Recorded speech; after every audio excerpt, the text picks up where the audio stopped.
હોય કે જેથી કરીને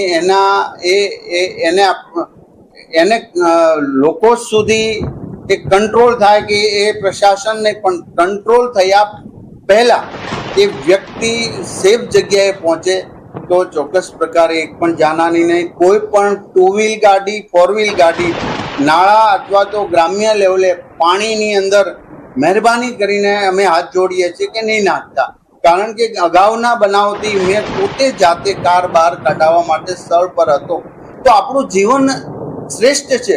ઉતાવળ કરીને ઘરે પહોંચવું, હવે જ્યાં છો ત્યાં સેફ જગ્યાએ રહેવું એ બહુ જરૂરી છે. જ્યાં જ્યાં પાણી આવે છે, જ્યાં જ્યાં પાણી આવ્યું હતું એ જગ્યાએથી શિફ્ટિંગ કરીને પહેલા માળ અથવા તો આપણી સેફ જગ્યાએ રહેવું છે. કોઈ ડરવાની જરૂર નથી, ગભરાટ નહીં.